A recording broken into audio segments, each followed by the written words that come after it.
Welcome to Now Serving a Side of Therapy, a client's introductory guide into the therapeutic world.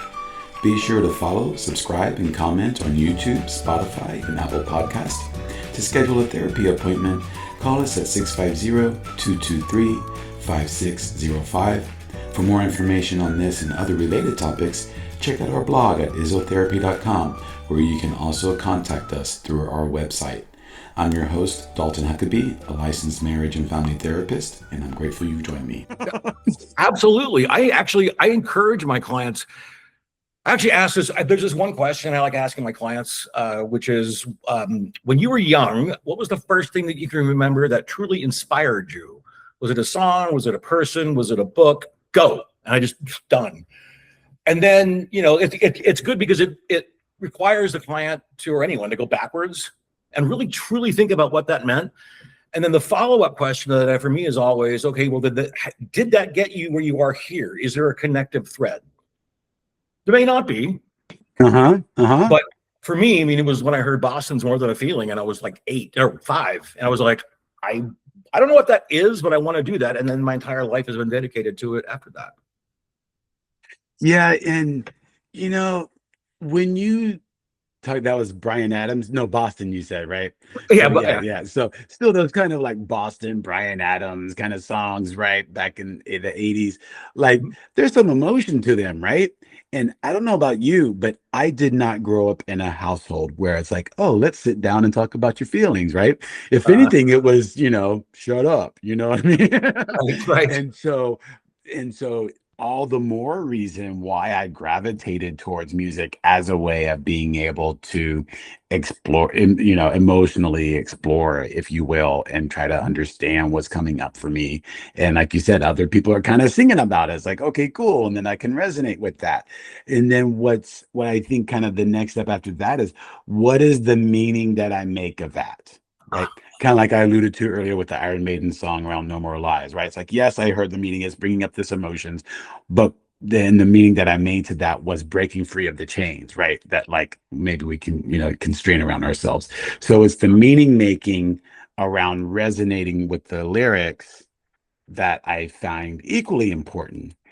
And so do you feel like maybe there's some kind of like some underlying truth you feel like kind of like uplift you during moments of, right? Because the music can be uplifting too, right?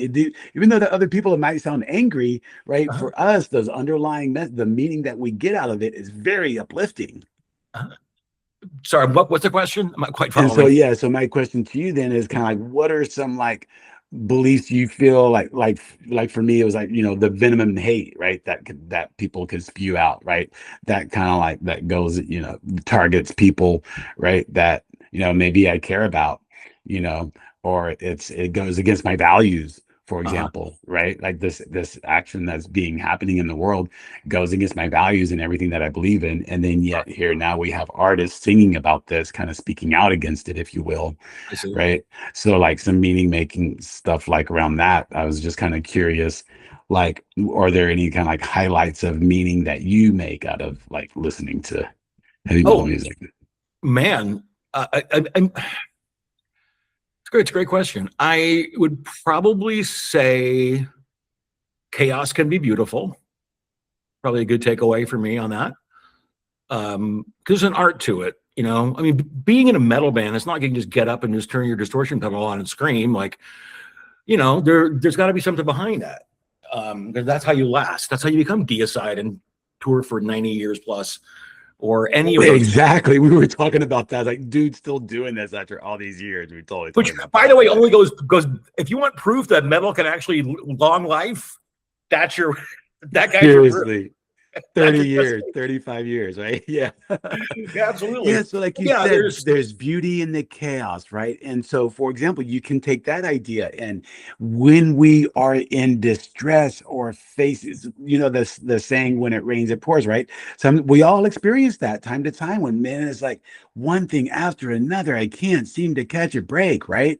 But it's the meaning that we make out of that experience. And so to your point is, chaos, out of the, it can be, what'd you say? Chaos can be beautiful. Is that what you said? Yeah, absolutely. And you know, again, I mean, what I think is kind of interesting too is that there's this perception that metal people are bad, are going to break windows, are going to go, you know, Yeah, exactly. Riot and shit. Yeah, exactly. yeah. Clearly couldn't be farther from the truth because, again, as I was saying earlier, and you understand, it's a bunch of outsiders. These aren't alpha pack people. You know, they're there because they want to have a shared experience with someone that they look at as a mentor in a lot of ways. The singer, the artist, that's going to be their mentor and they're going to have empathy. By the way, I think this is amazing. So the word empathy, I just learned this, came only 100 years ago. The word sympathy has been around since the 1600s. Empathy was specifically a German word that came out 100 years ago just for the feeling you get when you experience music and art. That was it, right? Oh. That was it. And it was called like Ivan Fluven or something, which means to feel with. Then soon after that, everyone went, oh, well, we can just do that for anything. We can have empathy for absolutely anything. But I like the idea of specifically about music and art because that is it. When you listen to a song by Metallica or fill in the blank, it doesn't matter. Jimi Hendrix, the Beatles, Rolling Stones, don't care. You're going to have that sense of, I know what they're talking about, and therefore that's the empathy, and then that's a connection that you're going to have.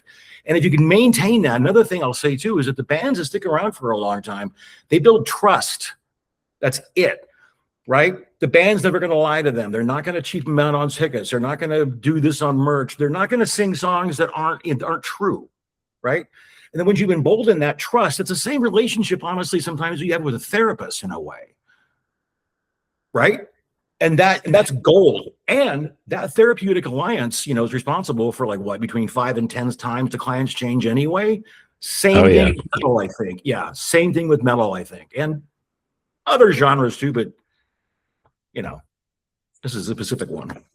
Yeah, what I liked about that was, like you said, if we're listening to something and it can evoke a sense of empathy, right, or understanding, or compassion, right, or whatever it is, right? And I often kind of say I have this working theory. I have a few working theories currently, but one of them is we are with others the way we are with ourselves. Yep. And so if through music we can be inspired in this empathetic way, and I can feel that for myself, then I am much more likely to be empathetic towards others. Mm-hmm. Yeah. I mean, I like that concept actually of a metal concert as being training ground for empathy. Right. Yeah. And connection through that. Right. And then they're in connection through there. Yeah. I like that too, because you can go tell somebody, it's a cool way to explain empathy building skills. Just go to a concert. But exactly. Yeah, that's a good point. Yeah, any concert, right? That you like, there's music that other people are going to like the same music as you. And give them the psychoeducation before they go in so they know what's happening. Yes, that's a very good point. Because, you know, what's funny is kind of like, it's almost kind of like, this almost happens in nature too when you're hiking. But like, say, for example, you're just walking down the street every day, right? Huh? People usually, I mean, luckily, like when I walk my dog around the graveyard in the mornings, like some people will say hi, right? But typically, more often than not, they don't, right? They just kind of walk on by, right? But when you're out hiking, you ever notice that when you're hiking, everybody's like, hi, right? Something about being in that shared environment, right? Where people just find that connection. Same thing at a concert, right? Yeah. People who might not say hi passing to you on the sidewalk, right? They're all of a sudden, hey, what's up? You're right. It's almost like an instant MMPI, like an entire MMPI in one shot. It's like, oh, with MMDI. Sorry, MMPI, the multi-phase, multi-personality inventory, blah, blah, blah, that massive thing that they give. It's basically that, because you're like, okay, I kind of know who you are based on this experience alone. Right? Like, you're a hiker. Well, that means something about you, who you are. Oh, yes. I see what you're saying. Yes, right. yes.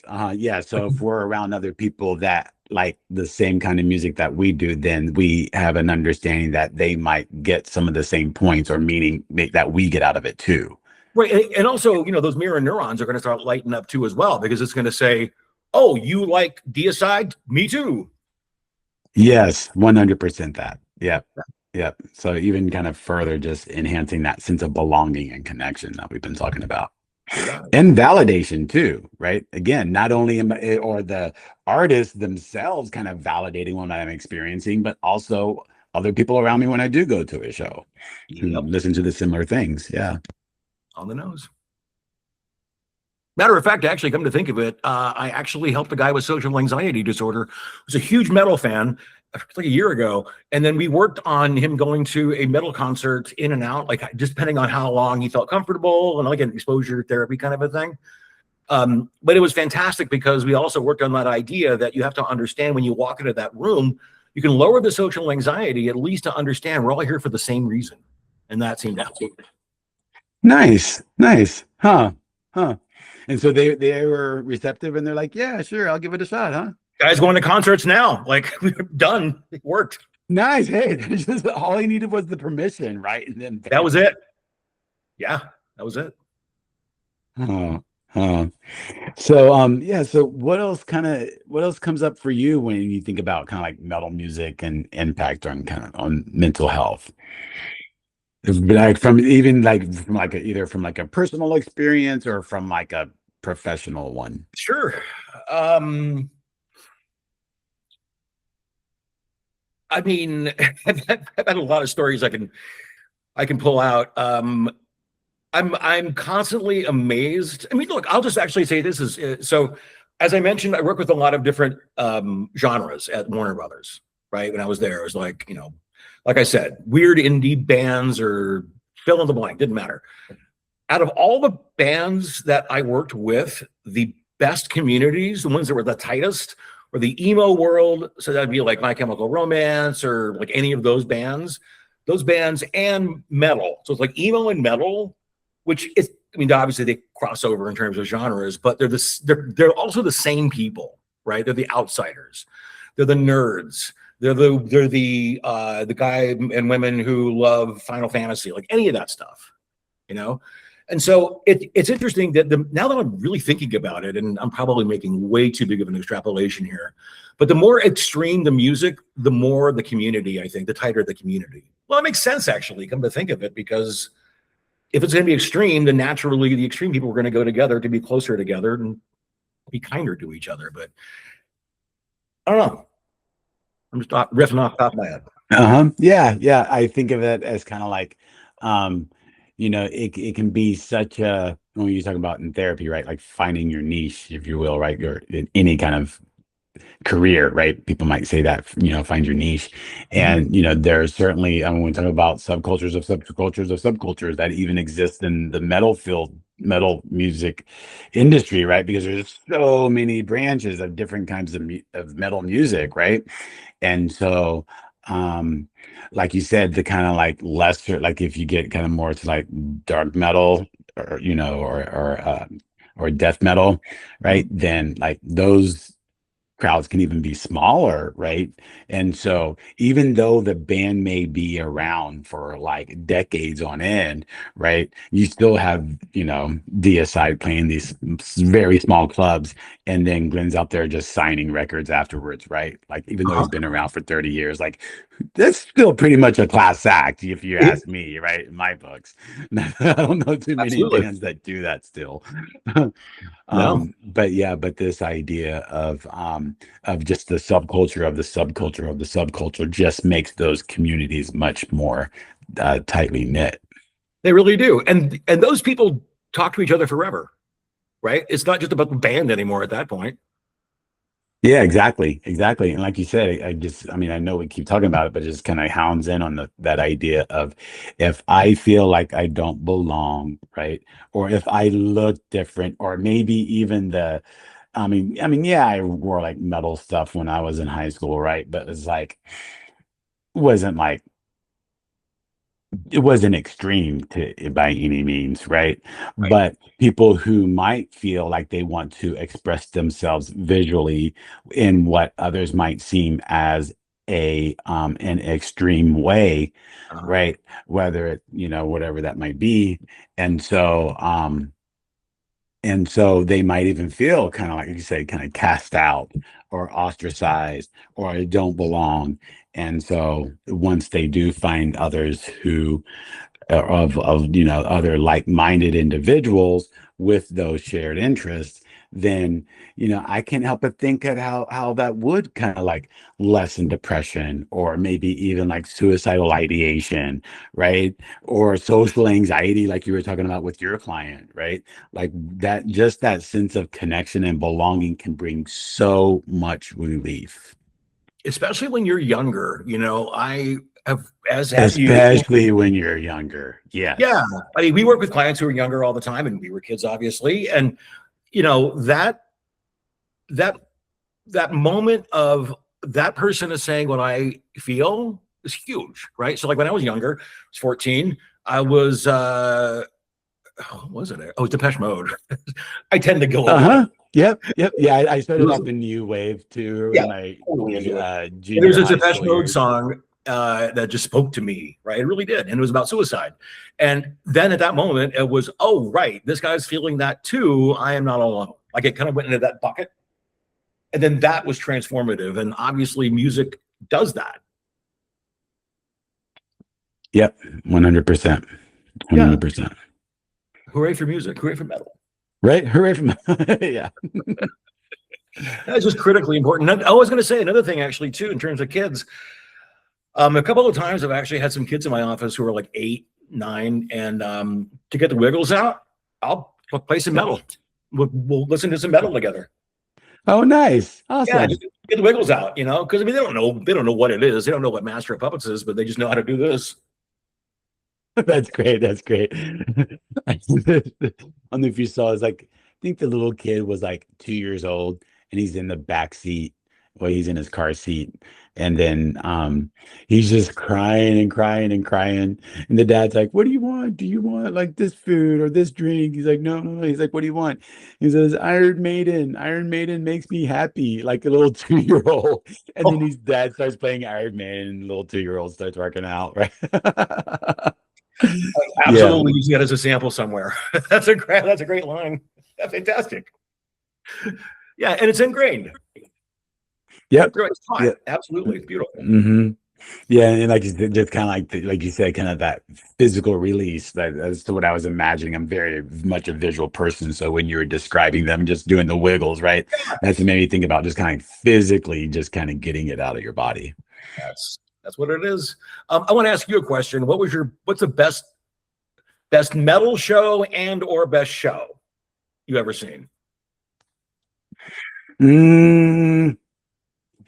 Well, I think they'd both be applied to metal. But there was this band called Dragged into Sunlight that is really good. And the cool thing about, I think, the metal music community too, is that we get to continue to learn like about other bands. And so I'm kind of like in this this mindset of there's just always learning. So anytime I hear of a new band, like I love to look them up. And so a friend of mine knew about them, and so he encouraged me to go to the show.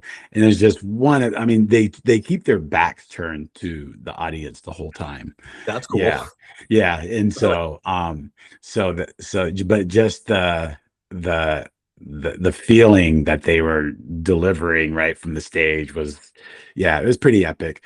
Certainly, I'd have to, I'd be amiss if I didn't say, like, I have left a Tool show just feeling like I was like you floating on air, like meeting my highest sixth sense. You know what I mean? Of course, you're right. After a Tool show. Yep. But I mean, I would even say, honestly, like, even though I was there mostly for 2 out of the 4 bands last Thursday, like during the bands we didn't want to see, I was just hanging out and chatting with friends. And again, just that moment of kind of connection. Even though the work week has been very busy, right? It's still like a way. And we were talking about that too, right? We're always like, so rush, rush, rush. I've got 20 minutes to do this, and then I got to be on da. And it's just like bam, bam, bam, right? And so be able to kind of take a break from all that and to be able to go out and kind of connect with people around, not only kind of dealing with the stress of life, but also to like let that out through the music. So yeah, I would even say like immolation and deicide pretty much killed it last week. I literally walked away saying they breathed in new life to me. And Wow. yes, that's how powerful it felt. And then also being able to connect with my friends on top of it, easily one of the greatest concerts I've been to. Yeah. That's why I call it church. That's exactly why I call it church, honestly, because it's transcendent, right?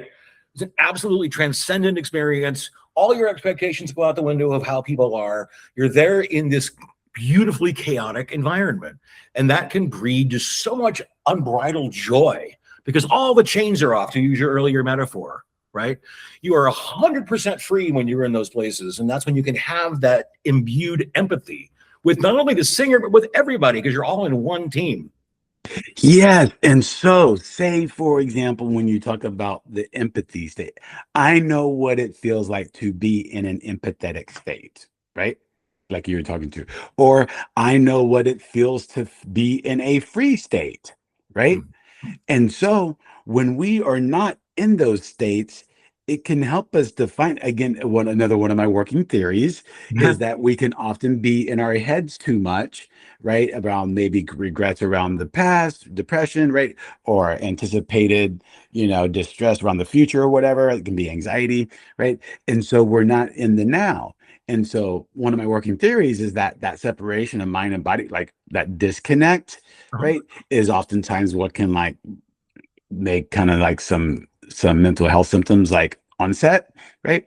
And so it's this idea of kind of like being in the now that so if I know what it feels like in my body to have empathy and to feel free whenever I'm not in those states and I feel like I might be going off course, I can catch it earlier on because I know what that feels like in my body. Yep. Awareness. Awareness. Yes. Awareness. I always 100% awareness. I'll tell Yes. my clients sometimes that that our bodies are the lighthouse for the emotion, right? So, something's gonna happen. Like for me personally, if I get keyed up, my adrenaline runs, so my hands are shaking, and then I can go, "Oh, I'm upset because I can't really do this here. I can only do this here." People will shake their legs all the time, so that's a lighthouse kind of deal, which is exactly what you're talking about, I think. Yeah, it is exactly because you can start to see, oh yeah, and that's a visible somatic reaction, right? The Bingo. handshake. Yeah. So whether it's a visible one or kind of like an internal state of Feeling your tapping into body. yeah, yeah, exactly. Yeah. And so yeah, so being able to kind of tap into somatically when I know I'm feeling at my best, such as music can inspire, Uh-huh. and when I'm not there, and how can I kind of like get back on track? Yeah. And oftentimes that just means listen to more metal music to help me get back on track. Can't go Because it wrong. inspires those positive emotions that it was talking about. It's an intervention. Metallica is an intervention. Iron Maiden is an intervention. I'm serious. I love that. How can it not be? Oh, mean, that's so good. That's so good. Yeah, you I know, will literally wake up in the morning and I mean, after I play Wordle and have coffee, man, I'm listening to music, heavy metal music to get ready for work. Absolutely. Right. Yeah. Good deal. Yeah, and I think that I don't know about you, but like working with clients sometimes when we kind of like go to like this emotional regulation place, right? It can be challenging for people to identify emotions, right? And in some cases too, it might even be well, it's like either angry or happy, right? Like the extremes, like no gray in the middle, right? And life is so much about the gray, right? Around Uh-huh. this kind of emotional exploration and regulation process, right? And so I think that's what you were talking to about earlier seemed to be alluding to this idea that, hey, listening to music can evoke these different kinds of emotions. And if I can maybe even use, like, for example, using music as an intervention, right? Hey, when you listen to this song, if you're working with someone and they're like, I don't know emotions, right? Just two emotions, right? Okay, well, let's see how we might be able to identify more. What emotions do you feel when you listen to whatever their favorite kind of music or song is, right? What emotions do they feel that way? So it can maybe even help them tap into the emotions that way too, right? Sometimes we have to go in the back door. Yeah, this is also why I like to encourage my clients to make playlists based on moods that they can go to. So it's Oh, really? yeah. So and again, like it's not just, and you're right, it's not just anger and joy, right? So I kind of work with the client of like, oh, anxiety seems to be a thing for you. So are you a music fan? Great. Are you not a music fan? Doesn't really matter. We'll figure this out. So Right. that's another thing too, by the way. Together, yeah. I think I love about this about music specifically is that everyone has a favorite song. Everybody. I don't care who you are. If a favorite book, you might not. Favorite movie, maybe not. But everyone's got a favorite song. And if you have enough musical knowledge, like you do, a good breadth, you can connect with anybody. Doesn't matter, right? And then you can have also too. This is what I love about communities in general is that they have their own language, they have their own baked-in language, right? Which is going to and that language by definition is going to kind of keep the people apart, which is what kind of the point is of that language. It's a community language, just of like metal words, right? Things that people wouldn't necessarily know if they weren't in that community per se. So that language, it's just like recovery with AA. You say, oh, I have 4 years. Well, no one knows what that means unless you're in AA, right? Right. Mm-hmm. So that language. And to some people who aren't to 4 years, that can be inspiring, or to some people who are after 4 years or long term can kind of look back and like, or even reflect too, right? So they can resonate at some way, one way or another. Absolutely, yeah. And again, I think that is another, and just the dress, how people wear, what they wear, costuming, not costumes, but you wear a metal shirt, you wear a metal jacket, you're a part of a tribe now, and I think crazy important. Yeah, and if you're out in the wild, then you can acknowledge your likeness. Thanks for tuning in this week. Be sure to listen to our next episode as we explore various aspects of how to show up for ourselves and others by tending to our own mental and emotional well-being.